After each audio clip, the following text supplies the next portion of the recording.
Shalom Indonesia, salam Nusantara dari Sabang sampai Merauke, dari Miangas sampai Pulau Rote. Senang bertemu di malam hari ini dengan bapak-bapak, ibu-ibu, saudara-saudari yang kekasih, rekan-rekan, sahabat-sahabat handai tolan, dan juga para pemirsa. Doa dan harapan saya, biarlah Tuhan senantiasa menyertaimu, memberi kekuatan, kesehatan, dan dalam menjalankan aktivitas ini, Tuhan selalu menyertai apa yang kita pikirkan, apa yang kita katakan, apa yang kita perbuat, apa yang kita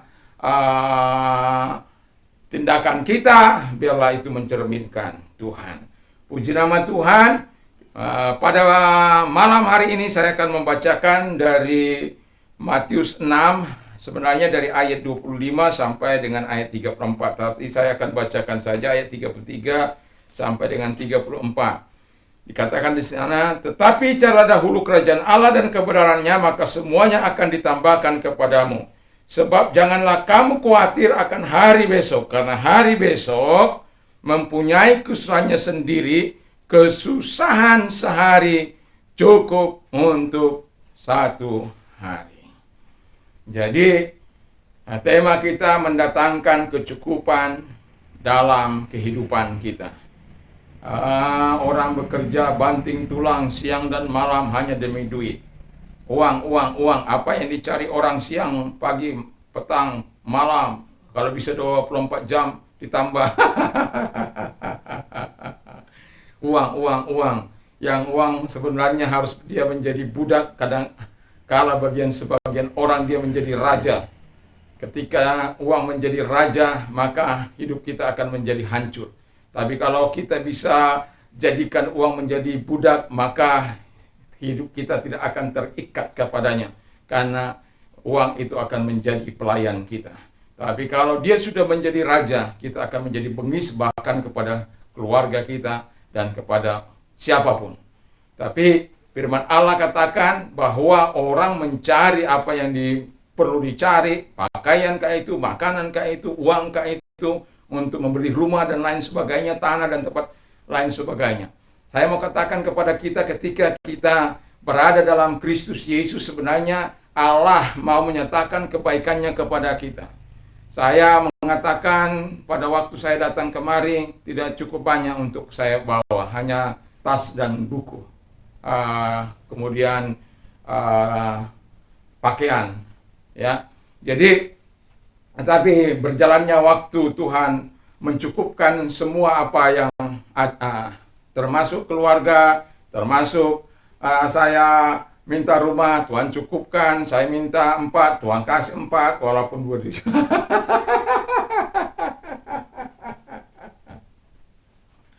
Saya minta mobil, Tuhan kasih mobil, walaupun digelapkan orang, ya. Tapi saya bersyukur bahwa semuanya saya tetap yakin dan percaya tiba pada waktunya saya akan dapat kembali.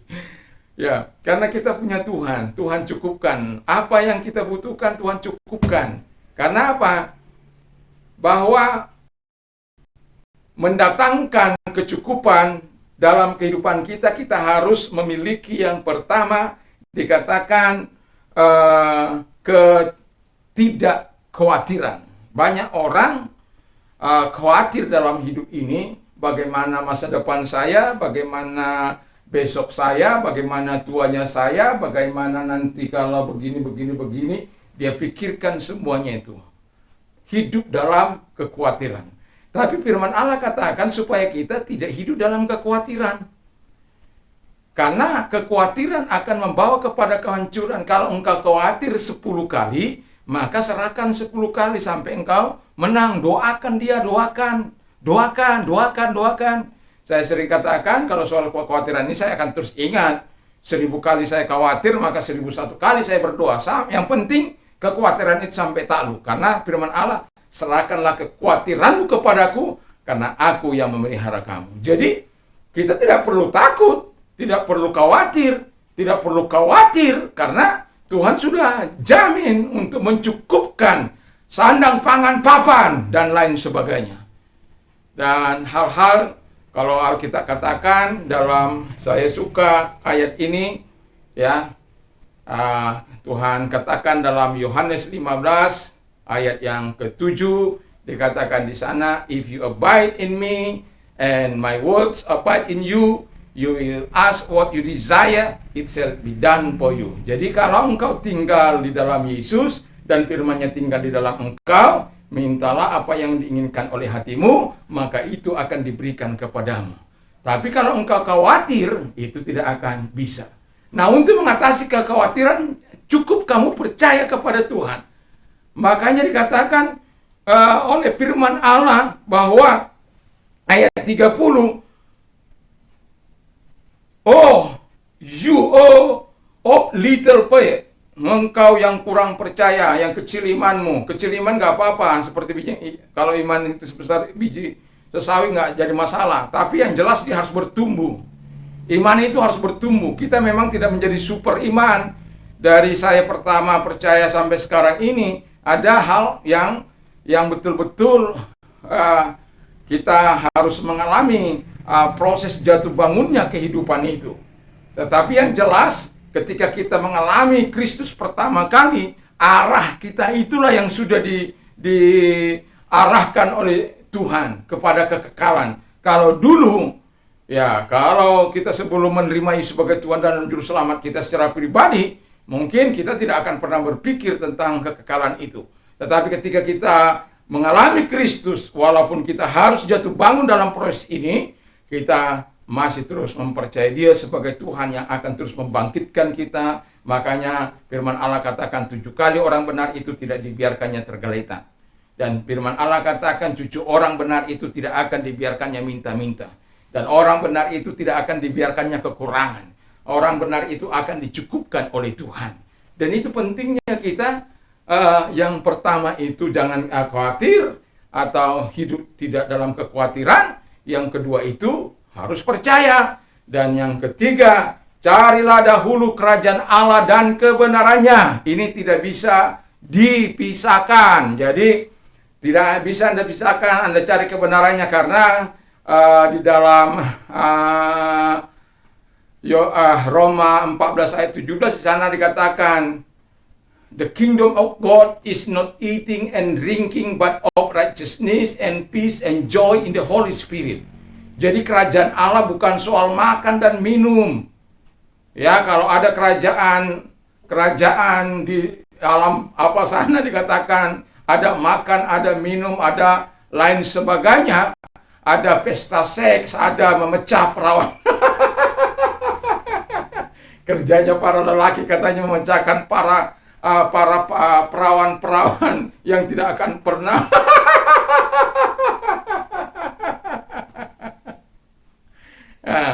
Ya, tetapi saya mau katakan dalam kerajaan yang Tuhan janjikan kepada kita, yang bukan soal makan dan minum. Lukas bilang bukan soal perkara seks. Bukan. Tapi soal kebenaran. Makanya saya katakan tadi, kerajaan Allah itu tidak bisa dipisahkan dengan kebenaran. Jadi kebenaran itu di mana kita hidup bersama dengan Allah, melakukan kehendak Allah, dan hidup melakukan kebenaran, karena Yesus itu adalah kebenaran. Ketika kita percaya kepada Yesus, kita hidup dalam kebenaran. Tapi ketika kita keluar dari kebenaran itu, maka kita menjadi orang yang berdosa. Makanya Yesus itu katakan dalam Yohanes 17 ayat 17 bahwa firman-Mu itu adalah kebenaran. Kuduskanlah dengan kebenaran itu. Jadi biar kita terus hidup dalam kebenaran. Kalau kita mencari kerajaan Allah dan kebenarannya, maka semua akan ditambahkan, kata firman Allah. Memang bukan berarti Anda tidak pernah susah, bukan berarti Anda tidak pernah mengalami masalah, tapi firman Allah katakan, kesusahan sehari cukup untuk 1 hari, jangan jadikan 6 bulan, jangan jadikan 3 tahun. Yang belum terjadi, Anda pikirkan begitu rupa, jangan. Jadi, kalau menurut Roma tadi Paulus bilang kepada kita, bukan soal makan dan minuman, tapi soal kebenaran, damai sejahtera. Nah, kalau damai sejahtera ada dalam kehidupan kita, itu bukan karena kita hebat. Damai sejahtera itu karena adanya pembebasan yang dilakukan oleh Yesus di dalam kehidupan kita. Dan Yesaya bilang, mengapa kita tidak mengalami damai dalam hidup ini? Karena dosa bercokol. Tangan kita berlumuran darah, mulut kita penuh dengan sumpah serapah dan lain sebagainya. Saya pernah berkata bahwa ketika orang minta pelayanan kepada saya bantu dia dalam pelayanan. Lalu kemudian ya saya pikir ya bisa menolong saya, tapi kemudian ya dia menggunting dalam lipatan. Termasuk istri saya ini ya sempat jadi musuh ya. Karena dia pintar bersilat lidah gitu. Saya kan nggak bisa bersilat-silat lidah. ya, kalau tidak gitu. Jadi saya itu nggak bisa bersandiwara, nggak bisa. Ya, jangankan begitu disuruh berpura-pura saja mobil nanti akan saya bayar, saya nggak bisa ya. Ya sudahlah, sudah itu memang saya, sudahlah.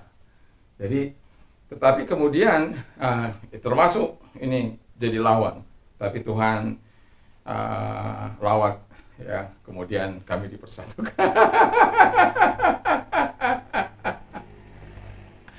Jadi apa yang dibenci diubah menjadi cinta.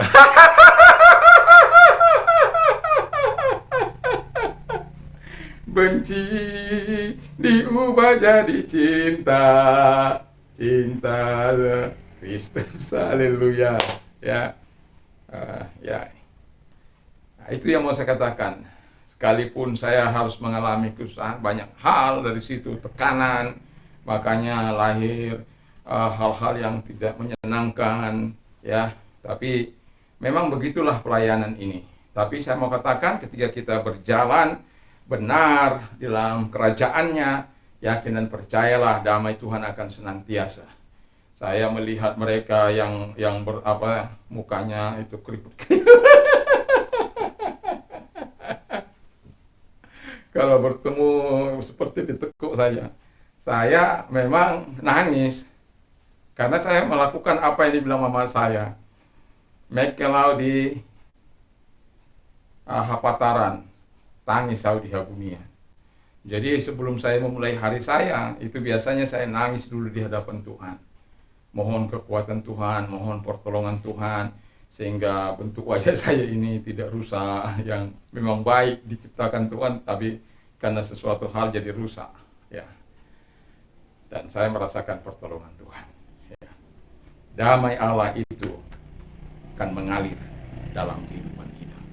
Karena Tuhan yang memberikan damai itu. Ketika kita tidak menyimpan kebencian, ketika dia datang minta maaf, saya maafkan dan kita pulangkan. Ya, kita pulangkan dia karena menjadi duri ya. Saya nggak tahu bagaimana sekarang pelayanannya, saya tidak tahu. Tapi begitulah, ya. Tapi saya tidak satu kali dua kali. Saya ini orangnya suka percaya gitu loh, ya. Saya pikir kalau dia sudah hamba Tuhan, pastilah satu hati dengan saya, satu hati dengan Tuhan Yesus. Tapi ternyata tidak. Makanya kita harus bijak.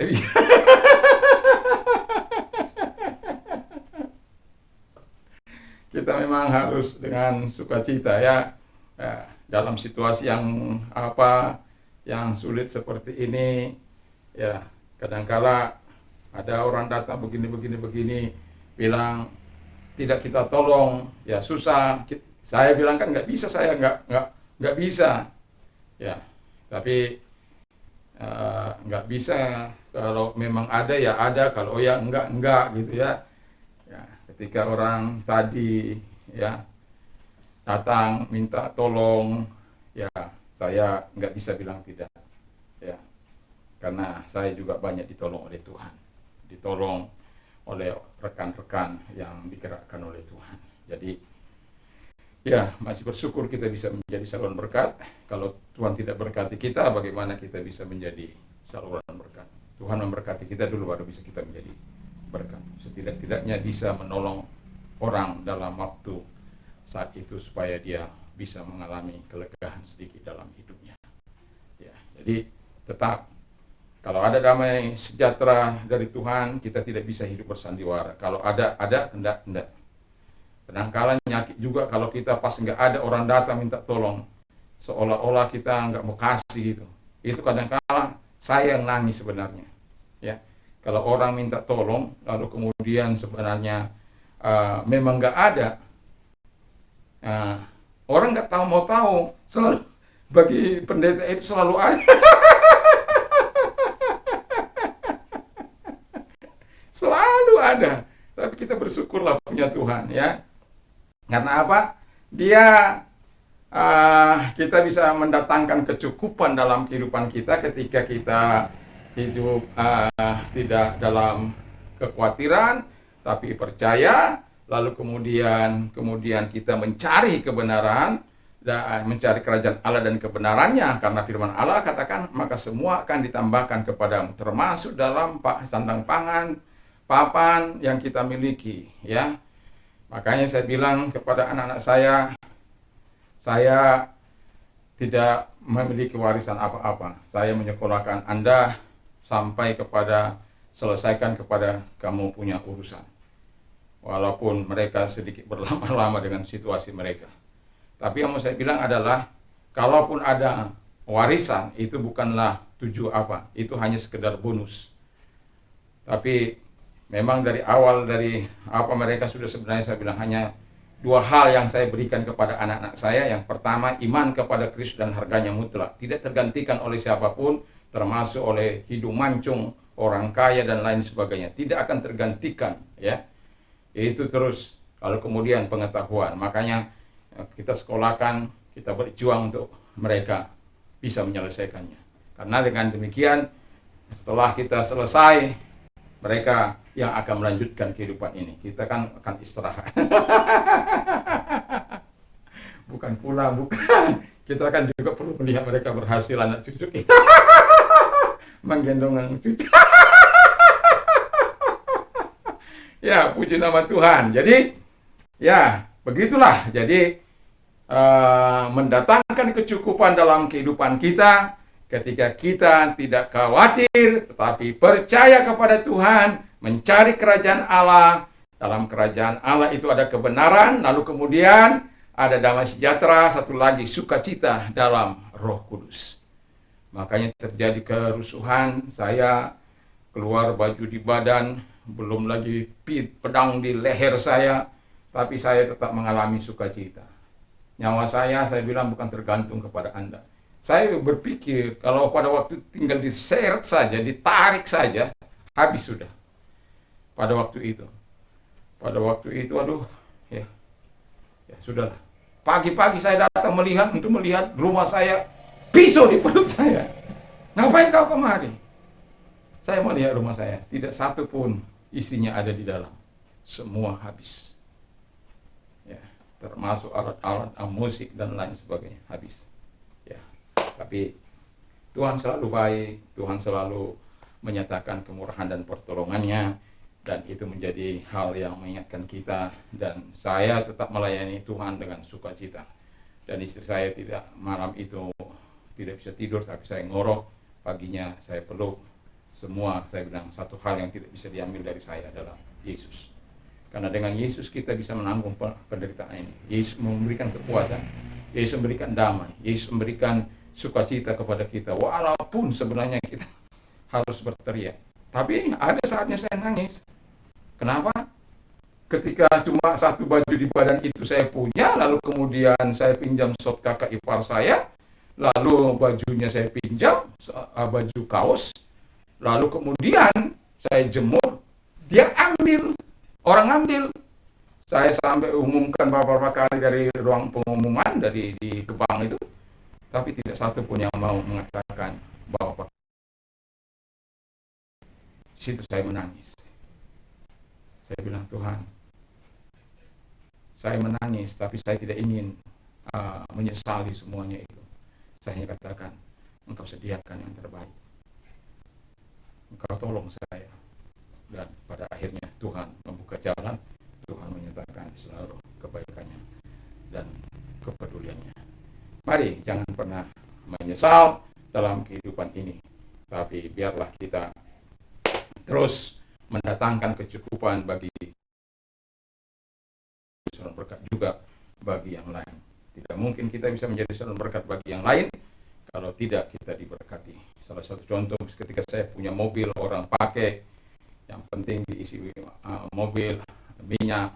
Kadang-kala ada juga yang memberikan dengan uangnya. Bagi saya no problem ya. Tapi ketika mereka pakai untuk pelayanan, saya katakan no problem. No problem. Jadi bagi saya ketika kita diberkati, kita harus bisa menjadi berkat. Walaupun saya tidak siap begitu. Tolonglah pinjamlah apa. Saya adalah orang yang malu untuk bilang begitu. Tapi ya sudahlah ya. Tuhan itu adalah Tuhan yang baik yang akan terus menyatakan kebaikannya dan kemurahannya bagi kita. Dan biarkan imani bahwa apapun yang kita butuhkan, Tuhan bisa cukupkan dalam kehidupan kita, asal kita tidak hidup dalam kekhawatiran, lalu kemudian kita mencari kerajaan Allah dan kebenarannya. Di dalam kerajaan itu ada kebenaran, ada sukacita, ada damai sejahtera. Tuhan Yesus memberkati kita, semoga kita menikmati cukup damainya, cukup kasihnya, cukup pertolongannya, cukup berkatnya, semua cukup datang kepada kita untuk kita bisa menjadi berkat bagi orang lain. Tuhan Yesus memberkati, mari kita tunduk kepala. Tuhan Yesus berkati firman-Mu. Kami bersyukur, kami berterima kasih, dan baik stakeholder bangsa ini diberkati, yudikatif, legislatif, eksekutif diberkati, aparat kami diberkati, dan juga gereja Tuhan diberkati dimanapun ada di Tuhan, tetap bisa menampilkan suara kenabian-Mu, dan juga gereja Pantekosta dimanapun ada Tuhan memberkati, di Ngarai, di lembah dimanapun, bahkan di pedalaman, di kota-kota besar dimanapun Tuhan memberkati. Dan juga kami berdoa agar Engkau Allah diberkati kekuatan kesehatan dalam menghadapi situasi ini, tetap dikuatkan dan tanpa melakukan apa yang jahat di mata Tuhan. Dan yang terakhir, kami juga kepada umat-Mu Tuhan memberkati. Dan bagi yang sakit, mari Engkau datang kepada mereka, memulihkan mereka, menyembuhkan mereka. Datang kepada mereka, tumpangkan tangan asal mereka yang sakit, sehingga setiap mereka yang sakit, yang mengalami kelemahan tubuh, mengalami sakit penyakit, Tuhan sembuhkan mereka, baik yang ada di rumah sakit, baik yang ada di rumah-rumah, dimanapun Tuhan di dalam. Kau lepaskan mereka, Kau hadir dalam yang diguna-gunai juga, Tuhan sembuhkan mereka, Tuhan tolong. Terima kasih. Dan bagi mereka yang mengalami terdampak oleh situasi COVID ini, Tuhan tolong mereka, umat-Mu, gereja-Mu, semua manusia di Indonesia ini, Tuhan tolong mereka, sehingga mereka mendapatkan pertolongan dan kebaikan. Dan bagi umat-Mu juga Tuhan, biarkan mereka bisa berkat segala perkara dapat kutanggung di dalam Dia yang berikan kekuatan kepada, karena Engkau yang berjanji memberkati apapun yang kami kerjakan, apapun yang kami usahakan, Tuhan berkati. Itulah sebabnya Tuhan tolong mereka, sehingga mereka tidak melakukan jalan-jalan pintas dengan cara mencuri, membunuh, merampok, membunuh diri, keluarga atau diri sendiri. Tuhan tolong. Dan kami juga berdoa bagi mereka, orang-orang muda, diberkatilah mereka agar mereka melakukan apa yang benar, takut akan Tuhan menjadi bagian dari kehidupan mereka. Terima kasih Bapa di surga, sehingga apabila mereka memimpin bangsa ini dibawa kepada kemajuan yang luar biasa. Terima kasih. Dan bagi mereka yang mau menerima Yesus sebagai Tuhan dan Selamat, kami doakan agar Engkau Allah menolong mereka, dan Tuhan tolong supaya hidup mereka juga diberkati. Ikuti doa saya. Tuhan Yesus, saya sadar saya orang berdosa, saya butuh Tuhan, saya mengaku segala dosa dan kelemahanku di hadapan-Mu Tuhan. Ampunilah segala dosa dan kelemahanku yang pernah kulakukan, sucikan dengan kuasa darah-Mu. Dan saat ini hatiku masuklah dalam hatiku, dan menjadi Raja, menjadi Tuhan di dalam kehidupanku. Terima kasih Bapa di surga, di dalam nama Tuhan Yesus Kristus kami juga berdoa agar Engkau Allah menyatakan kebaikan-Mu dan kemurahan-Mu di dalam nama Tuhan Yesus Kristus kepada mereka semua Tuhan. Dan kami juga berdoa bagi orang-orang yang mau menerima mengalami terobosan dalam Kristus. Kalau Engkau orangnya taruh tangan-Mu di dada, mari kita berdoa Tuhan Yesus, sama seperti Engkau datang kepada Saulus, datang juga kepada mereka dan ubahkan mereka sama seperti Engkau mengubahkan Paulus. Terima kasih, kami bersyukur dalam nama Yesus. Haleluya. Amin. Tuhan Yesus memberkati kita, dan apabila malam hari ini Anda mau tidur, jangan lupa berdoa dan membaca firman Allah. Dan juga saya mau katakan, damai sejahtera Allah yang melampaui segala akal akan memelihara hati dan pikiran dalam Kristus Yesus. Berbahagialah orang yang mendengar, menyimpan dan melakukan firman Allah dalam hidupnya. Iman timbul dari pendengaran firman Kristus. Apa saja yang orang lain lakukan, ingin lakukan kepada melakukan juga demikian. Kalau dicubit itu sakit, jangan mencubit. Kalau dihina itu tidak enak, jangan menghina. Kalau dilecehkan itu tidak enak, jangan melecehkan. Ya, itu the golden rule dari Tuhan Yesus. Ya, hukum positif. Dan juga saya mau katakan, apa saja yang kau minta dan doakan, percayalah bahwa kau sudah menerimanya. Allahku akan mencukupi segala kebutuhan menurut kekayaan dan kemuliaan dalam Kristus Yesus. Haleluya. Dan saya mau katakan kepada kita semuanya, dan menangislah dengan orang yang menangis, tertawalah dengan orang itu. Jangan justru kita kebalik. Kita senang kalau orang susah, susah kalau orang senang. Ya, janganlah ya. Nah, tapi saya berdoa supaya setiap kita dapat berkata, segala perkara dapat kutanggung dalam Dia yang berikan kekuatan kepada aku. Salam Indonesia, salam Nusantara. Haleluya, haleluya. Amin. Tuhan Yesus memberkati.